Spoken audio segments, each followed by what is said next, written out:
नमस्कार। आज आमे दशम श्रेणी साहित्य सिंधुर गोटे बहुत सुंदर कविता विषय कथा हेबा। कविताटी हेउछि मंगले अइला उषा। एहा स्वभाव कवि गंगाधर मेहेरंकर महाकाव्य तपस्विनीरु निया जाइछि।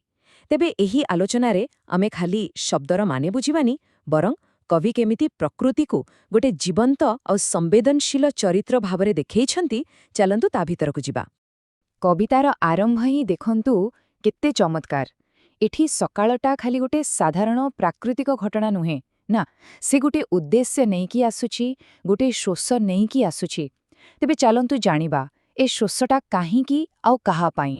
हाँ, तेबे कवितार भावनाकु ठीकरे बुझिबाकु हेले आमकु प्रथमे सीतांक मानसिक स्थितिकु देखिबाकु पड़िबो।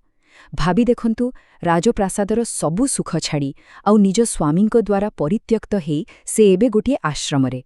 तांक मन पूरा दुख आउ द्वंद्वरे भर्ती। आगुकु कौन हबो किछि जणा नाही। तेबे एमिति एक समयरे गोटी नुआ सकाळर आसिबा तांक उपरे की प्रभाव पकेबो।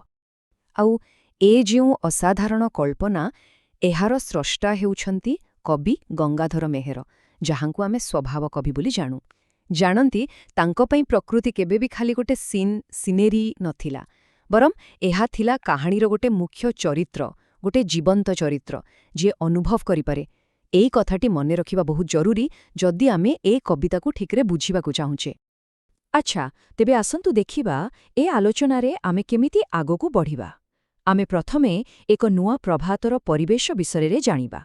तापरे उषांकु जणे स्वर्गीय अतिथि भावरे देखिबा, तापरे प्रकृतिर स्वागत संगीत, सीतांकर कृतज्ञता, आउ शेषरे ए कवितार गभीर अर्थ कण से विषୟରେ आलोचना करिबा। तेबे चालंतु आम आलोचना आरंभ करिबा। प्रथम भाग हेउछि एक नूतन प्रभात, आउ स्थान हेउछि वाल्मीकिंक आश्रम। चालंतु सेही शांत, पवित्र आउ भावरे भरा परिवेश भितरे प्रवेश करिबा। गोटे कथा मने रखिबा दरकार, ए जो सकाळ हेउछि एटा खाली राति पाहिबा नुहे, एटा सीतांक जीवनर गोटे नुआ अध्यायर आरंभ, जहाकी पूरा अंधारिया लागुछि। तांकर राणीपद, तांक सम्मान सबु किछि तो चाली जाइछि, आउ सेइथि पई गोटे साधारण सकाळर आसिबाटा भी ए कवितारे गोटे बहुत बड़ घटना हेइ जाइछि। एबे आसंतु कवितार सबुठु मजादार आउ केंद्रीय अंशको। एठी सकाळ बा उषा केवल गोटे समय नुहे, बरं गोटे चरित्र। कविंकर एही कल्पना ही कविताकू सतरे अलगा करि दैछि। भाबी देखंतु टिके, जेतेबेले सीता पूरापूरी एका आउ दुखरे भांगी पड़िछंती, तांकु सांत्वना देबाकू आसुछि किए? कौनसी मनुष्य नुहे, बरं निजे प्रकृति गोटे रूप नेइकी आसुछि। एबे देखंतु कविंकर कल्पना केत्ते सुंदर। से उषांकु जणे करुणामयी नारी रूपरे देखिछंती। तांकर चाहाणी जेमती फुटिला पद्म, तांकर पोशाक होची सकाळर नाली किरण, आउ से उपहाରରେ आनिछंती कौन जानती? शिशिर बुंदार मोतीमाळ। तांकर कोइली परी मिठा स्वररे से सीतांकु उठाउछंती। सतरे एहा खाली कविता परे लागुनी, जेमती कोनोसी फिल्मर दृश्य आखि सामनारे चालिछि। किंतु कथाटा खाली उषांक पाखरे सरिनी। एबे देखिबा पूरा आश्रमर परिवेश केमती एही स्वागतरे सामिल होउछि। कवि तमसा नदी को गोटे बहुत सुंदर ना देइचंती, आश्रमधात्री, माने आश्रमर पालन करुथुबा माँ। एथिरु जଣା पडुछि जे नदीटा खाली पानीर सुଅ नुहे, बरं से हेउछि सेही आश्रमर जत्न नेउथिबा जणे स्नेही माँ। आउ देखंतु एही माँ तार दुखी झियकु स्वागत करिबा पाई केमिति सजेई होउछि। से फूल बिंछि अगणा सजेइछि, बास्ना पानी छिंचिछि, आउ सकाळर ताराकु गोटे मंगल दीप परी जळे रखिछि। से एत्ते आग्रहरे सीतांक आसिबा बाटकु चाहिछि। एथिरु जଣା पडुछि जे प्रकृतिर प्रतिटी जिनिस सीतांक दुखरे साथी हेबाकु चाहिछंती। आउ जेतेबेळे सीता नदी कूळकु आसुचंती, तमसा नदी जेमिति ता लहड़ी रूपक हाथ बढ़ेई कहुछि, मु केबे भाबी नथिली जे स्वयं राजलक्ष्मी समस्तंकर हृदयर हार सीता मो कोळकु आसिबे। एटा केवल नदीर खुशी नुहे, बरं सीतांकु सम्मान देबार एक सुंदर उपाय। ठीक अछि, प्रकृति तो निज काम कला, किंतु एबे देखिबा एते दुख भितरे थाइबी सीता केमिति एही स्वागतर जवाब देउछंती। एथिरु ही तांकर महानता जଣା पड़िबो।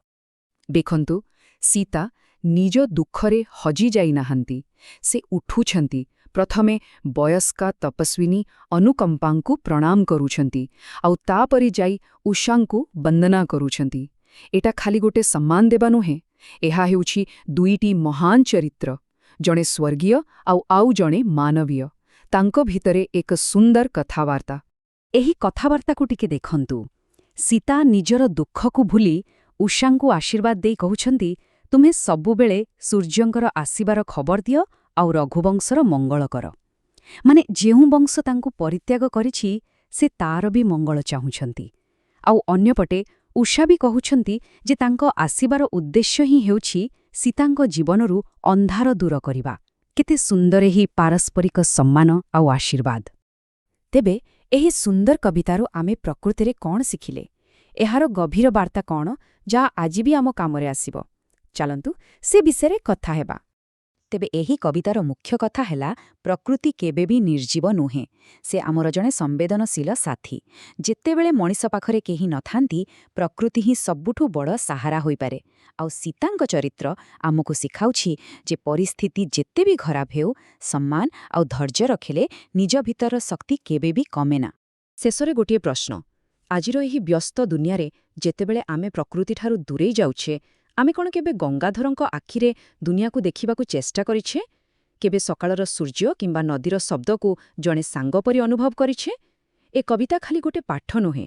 ଏହା ଆମକୁ ପ୍ରକୃତି ସହ ଆମର ହଜିଯାଇଥିବା ସମ୍ପର୍କକୁ ପୁଣିଥରେ ଖୋଜିବା ପାଇଁ ଏକ ଆହ୍ୱାନ।